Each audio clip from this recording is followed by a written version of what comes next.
I froze in the middle of the busy supermarket aisle, the small white card trembling between my fingers. Adrian's neat handwriting stared back at me with words that made my stomach drop. Kai, I've been waiting for the right moment to tell you this. I see the real you, and I've been falling for you since the first time you smiled at one of my samples. The noise of shoppers and cart wheels faded into a dull hum as I glanced up toward the sample counter. Adrian was still there, wiping down the small station with his usual calm efficiency, his dark blonde hair catching the overhead lights. He didn't look over, but I knew he knew I'd found it.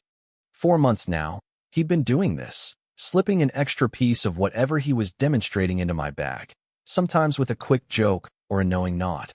I thought it was just friendly customer service from the guy at Whole Foods on North Clark. But this changed everything. My name is Kai Nguyen, 27, working in finance downtown Chicago. On paper, my life looked perfect. Good job, nice apartment in Lincoln Park, weekend runs along the lake. My parents, who immigrated from Vietnam before I was born, were proud. They called every Sunday expecting updates about promotions and, lately, hints about nice girls from their church group. I gave them the answers they wanted. Always had. The truth, that I had never once looked at those girls the way they hoped, was buried so deep I almost believed my own act. Until Adrian. I shoved the note into my pocket and grabbed the rest of my groceries without looking back. My hands shook as I paid, the cashier's cheerful, "Have a great night," barely registering. Outside, the Chicago wind hit me hard, but it did nothing to cool the heat rising in my face. What did he mean by the real you? Had he seen something in the way I lingered at his counter longer than necessary? The way my eyes sometimes drifted to his easy smile, or the way his shirt sleeves rolled up over strong forearms? I had spent years perfecting the art of not noticing men like that in public, or at least pretending not to. That night, the note sat on my kitchen counter like a live wire. I picked it up a dozen times, reading it again and again. Adrian was probably 30, always friendly but never pushy. He had this quiet confidence that made the sample station feel like the warmest spot in the store. Customers loved him. I loved. No, I couldn't even finish the thought. My best friend Jordan had been teasing me for weeks about how I timed my shopping around the demo schedule. "Dude, just ask for his number already," he'd say, laughing it off as a joke. He didn't know how close he was to the truth. The next afternoon, I found myself back at the store earlier than usual. My heart pounded as I approached the counter where Adrian was demonstrating some new organic hummus with pita chips. Our eyes met. He gave me that same warm smile, but there was something deeper in it now. An invitation. "Back so soon, Kai?" he asked, his voice steady as he handed me a sample on a small plate. His fingers brushed mine for a second, and I pulled back like I'd been burned.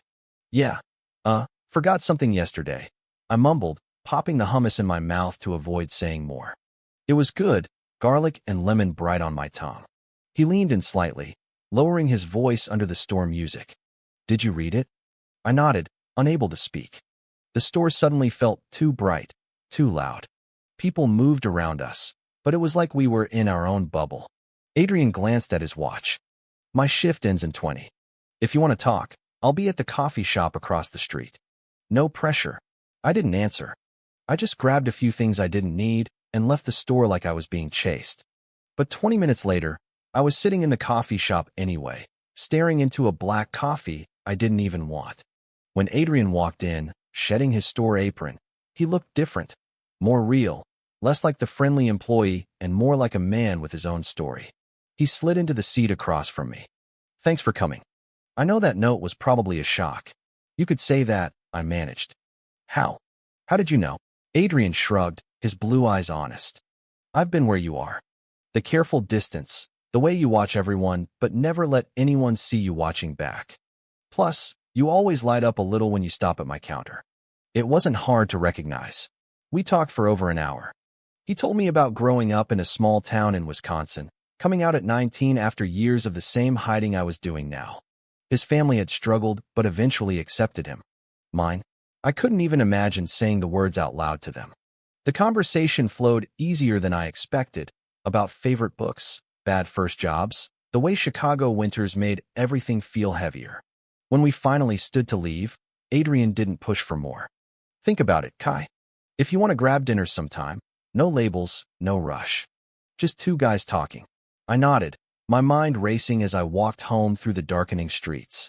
For the first time in years, the walls I'd built felt like they had a crack in them, and I wasn't sure if I wanted to repair it or tear them down completely.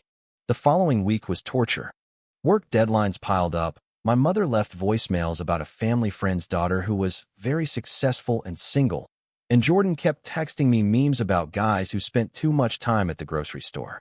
Every time I closed my eyes, I saw Adrian's note. I avoided the supermarket entirely, ordering delivery instead. But the emptiness in my chest grew louder. Then came Friday. I cracked. I went back during his shift, pretending to browse the produce while stealing glances. When he saw me, his face lit up in a way that made my decision feel inevitable. After his shift, we walked along the lakefront path, the city lights reflecting on the water. He didn't hold my hand, but the space between us felt charged. I don't know if I can do this, I admitted quietly as we stopped to watch the waves.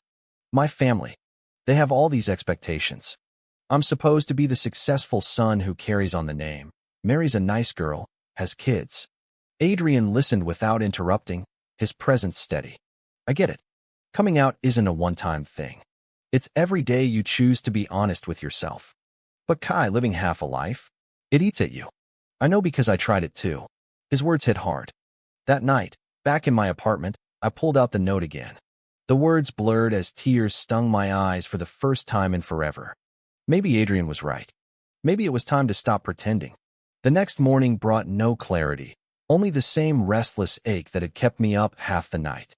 I stared at my reflection in the bathroom mirror, searching for whatever Adrian claimed to see, the real me. My dark hair was the same, the faint scar on my chin from a childhood bike accident unchanged. But something behind my eyes felt different, like a door had cracked open and light was spilling through whether I wanted it or not. I shook it off, grabbed my gym bag, and headed to the office early, burying myself in spreadsheets until the numbers blurred. Sarah called during lunch. We'd been together 8 months, a relationship built on convenience and the approval of our parents who played mahjong together every Friday. She was sweet, ambitious, everything my family wanted for me. Hey babe, still on for dinner Friday? My mom keeps asking about that ring we looked at last month. Her laugh was light, but the pressure behind it landed like a weight on my chest. I mumbled something about work being crazy and hung up, the guilt twisting deeper. How could I explain that the thought of marrying her now felt like stepping into someone else's life? Jordan showed up at my door that evening with takeout and a six-pack, his usual way of checking in when he sensed something off. You look like hell, man. Spill. We settled on the couch, the TV droning some basketball game neither of us cared about. I almost told him everything right then. The note, the coffee shop, the way Adrian's steady voice had made the world feel less heavy. But the word stuck. Jordan was the guy who'd stood by me through college breakups and family arguments. But he came from the same tight-knit circle where different was whispered about, never celebrated. Instead, I shrugged it off as work stress and changed the subject. By Wednesday, I couldn't stay away any longer. I walked into the supermarket during Adrian's shift, heart hammering like I'd run a marathon.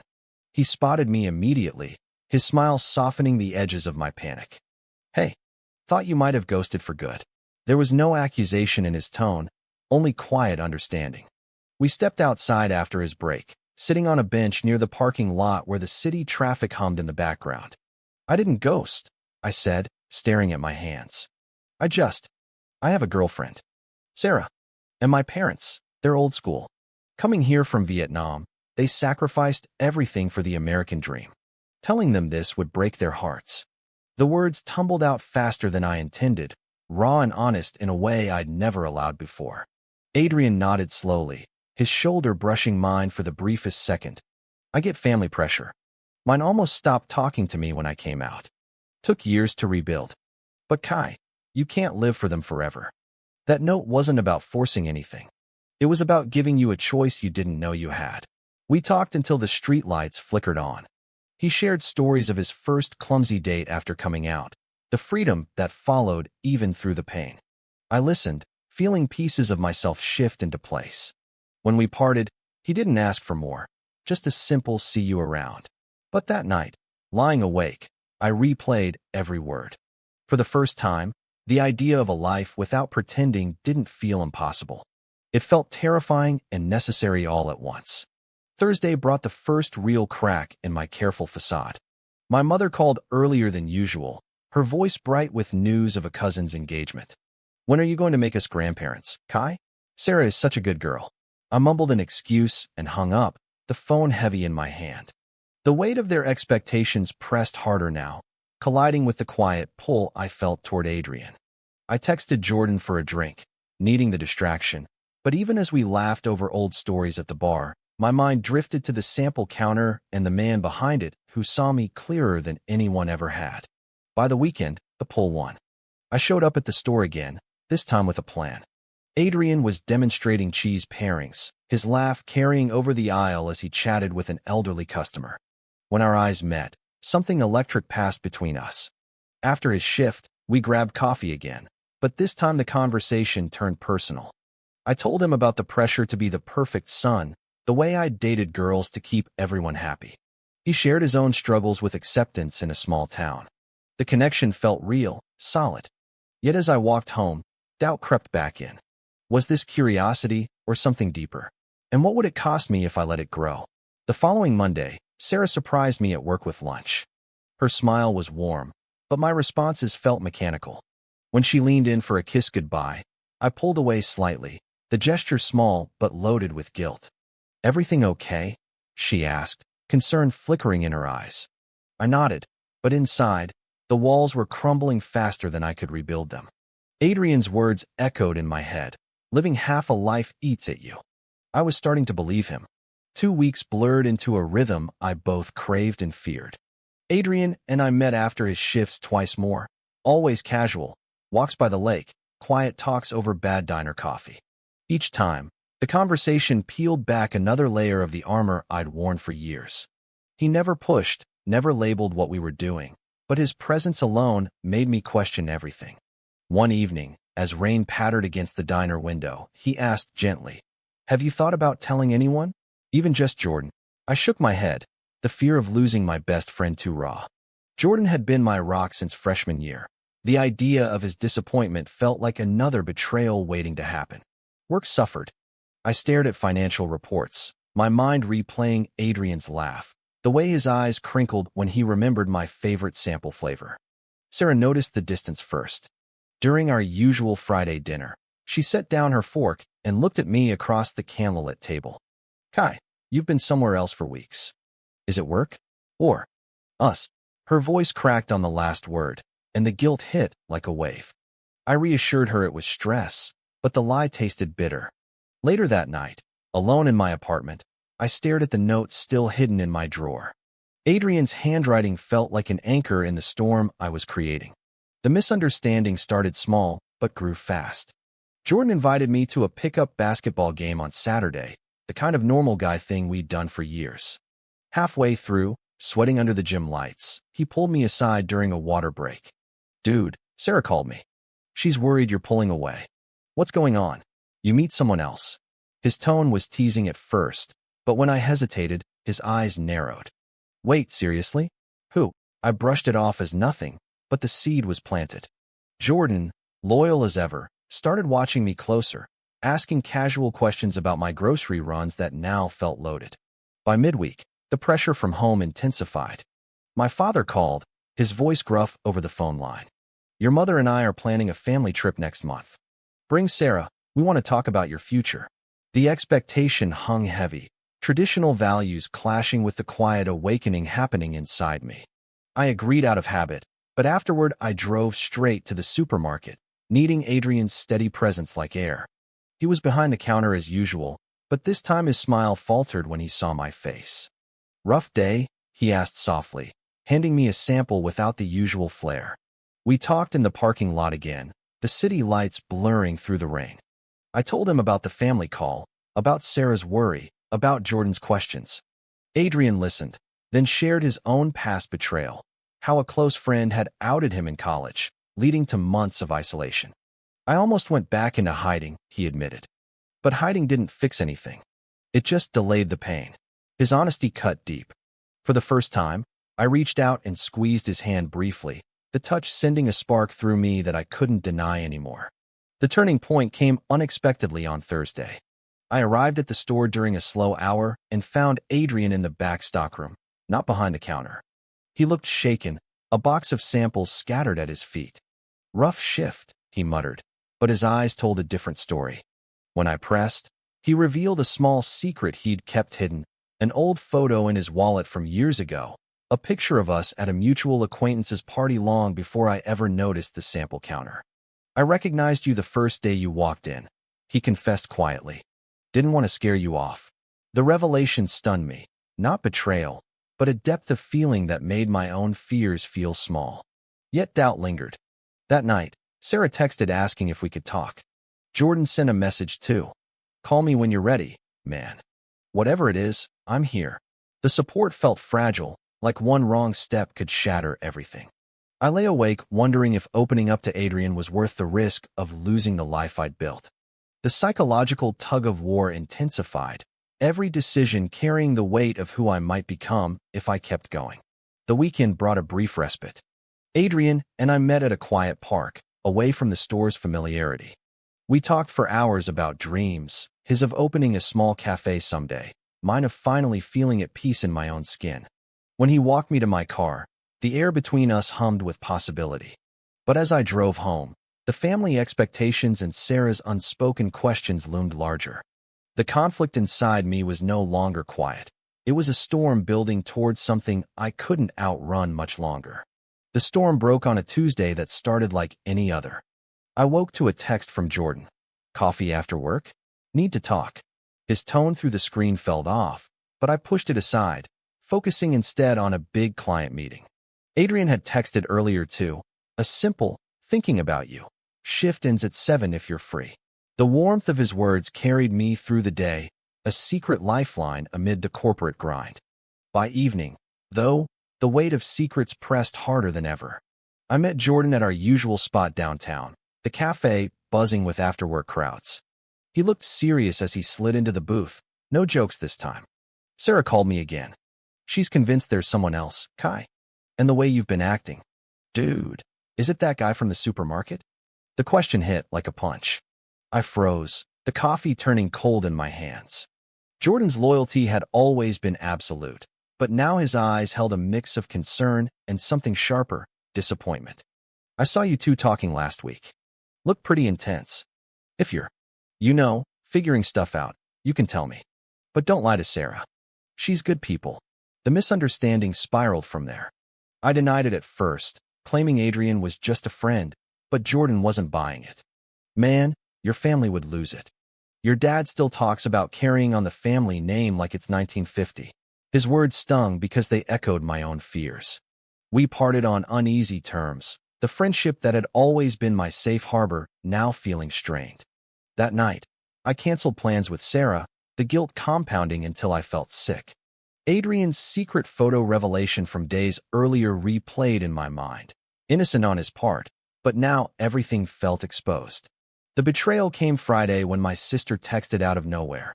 "Mom saw a picture Jordan posted from the basketball game. You look distracted. Everything okay with Sarah?" Attached was a group photo where I'd been glancing toward the sidelines, my expression distant. Jordan had posted it without thinking, but the caption, "Kai's got something on his mind," felt like a leak. My mother called immediately, her voice tight with worry. "Your father and I are concerned. Come for dinner Sunday. Bring Sarah." The family confrontation loomed, traditional expectations crashing against the truth I could no longer fully hide. I drove to the supermarket in a panic, finding Adrian closing up the sample station. He saw the turmoil in my eyes and pulled me into the quiet back hallway behind the counter, the same place where his initial note had started everything. "What's wrong?" he asked, his hand resting lightly on my arm. I spilled it all. Jordan's questions, Sarah's suspicion, the family dinner, the photo he had kept. Adrian listened, then shared his own vulnerability. "I never meant to complicate your life. If backing off helps, I will. I care about you too much to be the reason it all falls apart." His sacrifice was immediate and selfless, offering to step away so I could keep my world intact. The gesture broke something open in me. The realization that this wasn't just curiosity, it was love, raw and real. But the misunderstanding deepened when Sarah showed up at my apartment unannounced that evening, tears in her eyes. Jordan hinted at something. Kai, if there's someone else, tell me now. I couldn't lie anymore, but the words, I'm falling for a man named Adrian, wouldn't come. Instead, I asked for space, watching her leave with a shattered look that mirrored my own inner chaos. The psychological toll mounted. Every decision felt like a betrayal.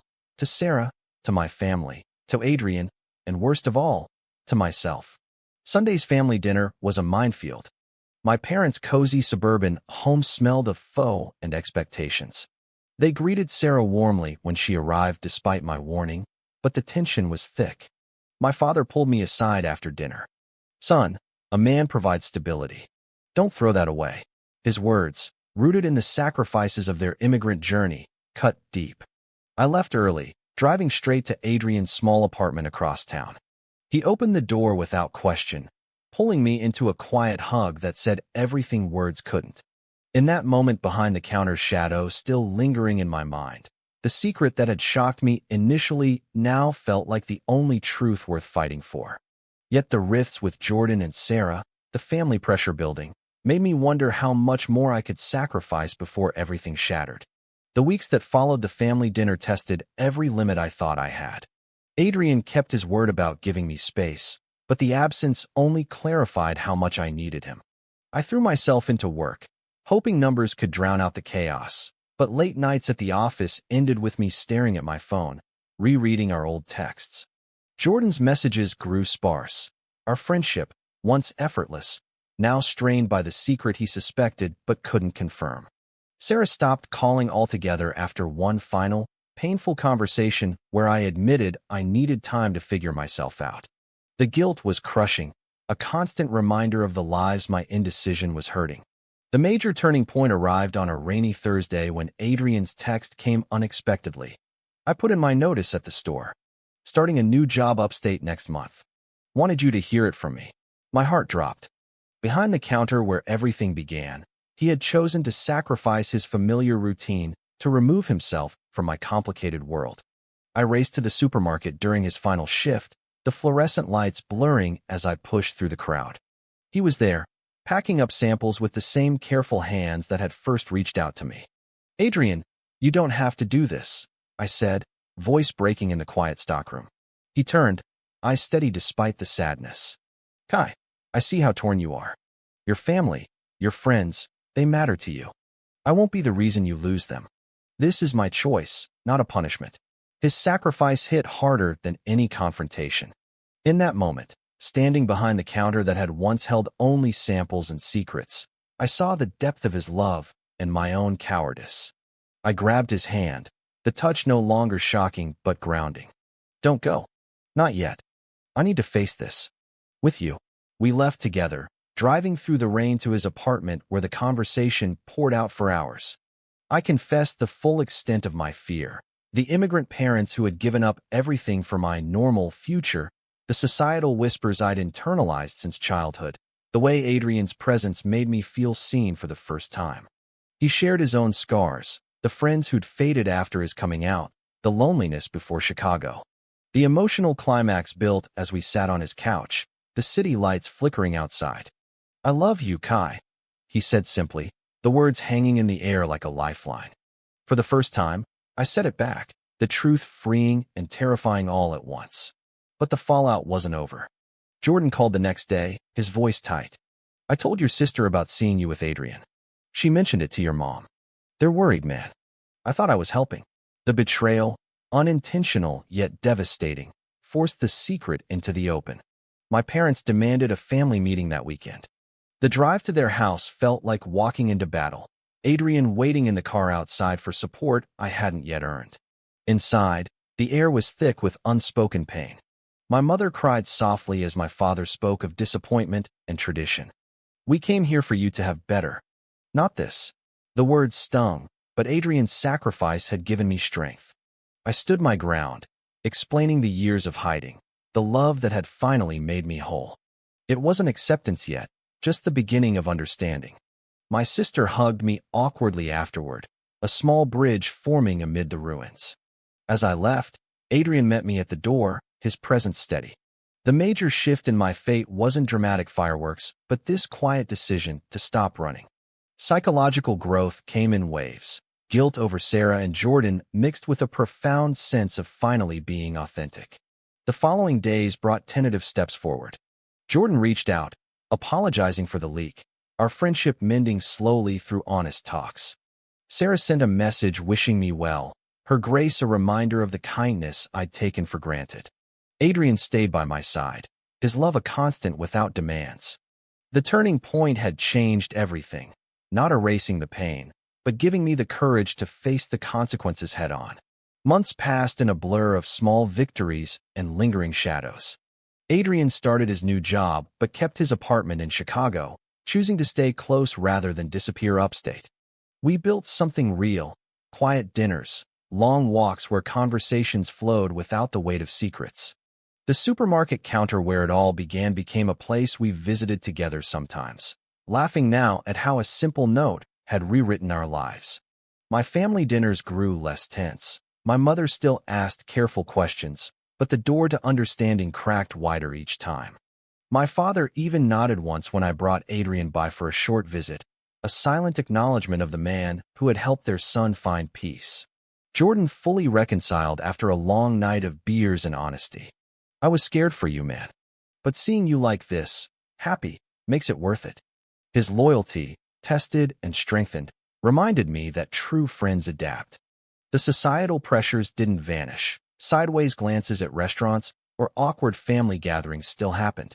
But each time, Adrian's hand in mine grounded me, turning fear into resolve.